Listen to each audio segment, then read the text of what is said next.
kosa kandi ndi umuntu mukuru njya kumviriza ngira ngo numve ko aba bana ibyo bavuga ari byo nsanga bari gukora imibonano biri gusakuza pe byavugaga nyine nk'abantu bakuru bari mu cyumba cy'ibanga noneho numva ndababaye kandi uno mugabo ni umuturanyi wanjye ngo ntuye kuri kiriya gipangu. Ndi mu mujyi wa Kigali ho mu karere ka Nyarugenge mu murenge wa Nyamirambo mu kagari ka Gasharu mu rugo rwa Mugarura Karaveri niho abaturage bateranye bari kuvuga ko batungwe n'ibiri gukorwa n'uyu mugore mushya Karaveri yari yarazanye uri gusambanywa n'abandi.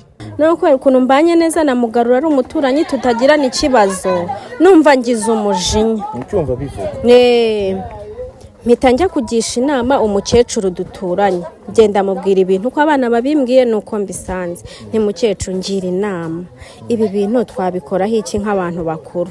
Umukecuru ati ndakabagwa nawe arumirwa nawe ni mukecuru numva umwanzuro ukakaye ngiye gufata ingufuri tuhafunge Mugarura havira mu kiraka mu kazi tumwereke ibintu biri kubera uwo mukecuru ati ibyo nibyo kugira ngo duhuruze abantu dusakuze uriya mugabo urimo anasohokana umujinya nadukubite cyangwa akora iki mufunge. Twahise dufata ingufuri turafunga. Simoni yitwa Simoni cya Papa Merizi ati yinjiranye mu nzu na wa mugore wa Kinyo barafunze. Hari 5:30 z'amanywa binjira mu nzu. Majije kwinjira mu nzu ngenda avuga nti murabeshya bana baraza barandeba ndazenguruka ndaza ndirebera dusanga bafunze. Noneho ngewe nakoze ikosa ahubwo kera kabaye haje umugore w'uyu mugabo uryamye mu nzu arakomanga. Noneho uwo mugore aratwinginga ati mwakwihanganye tukamufungurira agasohoka akagenda n'ubundi ko byabaye niyakiriye. Namuhaye urufunguzo koko arafungura kura y'ingufura ayifata mu ntoki aramubwira ngo Papa Merci sohoka n'ubundi byabaye. Banga kuvuga baraceceka. Noneho umugore agira umujinya akora ku rugi arasunika asunitse asangamo imbere bashyizemo indi ngufuri. Umugore aranaruhondagura cyane umugabo yanga gufungura. Uzi icyo nakoze ubwo nese mbwa nti funga iyi ngufuri nsubize imfunguzo za. Uriya mugabo bari baramuzengereje mu kigaragara ntago ari uyu munsi babonanye bari basanganywe basambaniraga muri aka gatoilette. Uwo mugabo urimo mu nzu yazaga kamugurira inzoga agurira inzoga umugabo w'uyu mugore kamugurira inzoga kamusindisha kubera ko rero yikundira agacupa agakomeza akanywa atazi bikurikiraho nyuma kumbi agaca inyuma akaryamana n'umugore we. Uranyumva neza banywa akayoga ari kumwe n'umugabo we ngiye mu buryo amakuru mba nyafite banywa akayoga barakanywa barangije udufaranga twabo. Uyu mugabo bagiye bamuherekera umugore n'umugabo bamuherekera.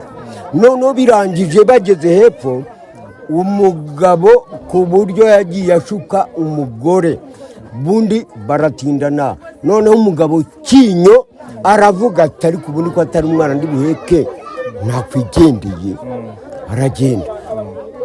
Hari nka saa 4 nibwo bari ataha hano kwa Kinyo. Nyine uwo mugabo yaramutwaye aragenda aramurongora mu gisambu na n'uyu munsi.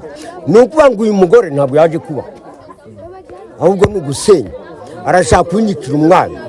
Nukuvuga ngo rwose uyu mugore amureke nukumureka. Uyu mugore ni indayambi uyu mugore ni umugome.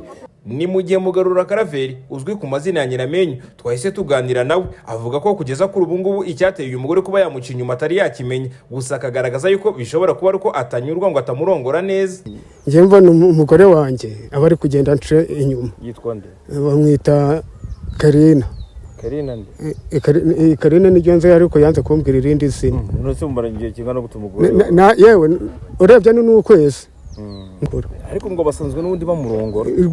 Njyewe nazamutse n'umugoroba umuntu arambwira umumama ngo rwose atumva Mugarura rero ngubwire ati umugore ufite ati nta kigenda ati umugore tubona shodekane na kana kuyu nguyu ariko amahezo ati nutagwara sida ati uzagwara umutezi niko yanyibwiriye ati mwana wa mama ati gendere nanjye ngenda mvuga ati ubwo iby'abantu sinabyizera kereka wenda nabafashe kuko abantu hari igihe bahwihwisa ibigambo wenda bakaba basenya urugo n'ubundi abaturage ntibajya kubumva ngo babikubwira kuvuga ko ngo babeshye rwose navugaga ati barabeshya kubera ko k'umuntu hari igihe umuntu yagusenyera da navuga ati nanjye ubwanjye aho kugira ngo numve amabwire y'abantu kereka nanjye ubwanjye mbifatiye yanguriraga inzoga ariko nibwanziguriraga sinarinze dire ze ukuntu zimeze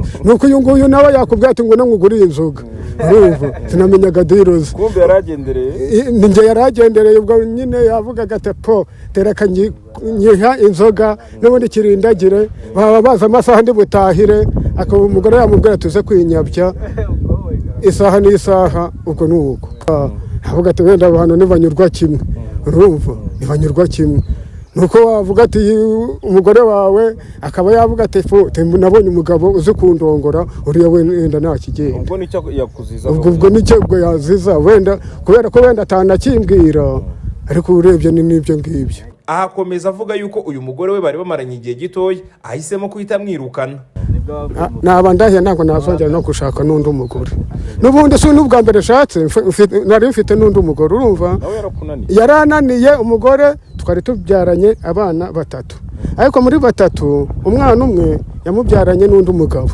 dore baba hariya Sizike aho bita ku isi ya 9 afite uwo mugabo yitwa Kazungu umugore namubwiye ati rero tewe kugira ngo rero nzashwana nawe cyangwa ngo ukubite ifuni nsanga ngiye mageragere ati mbabarira wigendera amahoro nanjye nisigare aho ngaho none ubwo nabana nawe ari namwe ko mutekereza wabana nawe ubwo banye nawe so n'ubundi yanjye so niyagira mwahuye gute se ubundi wamukuye dore ukuntu twahuye ni umumama wamundangiye aravuga ati kana kamugarura ndabona kuba uzawitekera ukubura ujya kuvoma ati uyu muntu ntabwo mwabana ntiwamushima ati rwose ati namushima ati mbona nta kibazo yewe ntitwageze tunakoresha n'ubukwe reka ubwo yaraje ubwo twibanira gutyo mbese Remy Ngabonziza BTN TV mu mujyi wa Kigali urabishyura za miliyoni urazikura wakibyawe ko mwasanye ntareka rwose ndaje nkurebe yewe ndaje nkurebe bagukingura usohoke uje bakujyane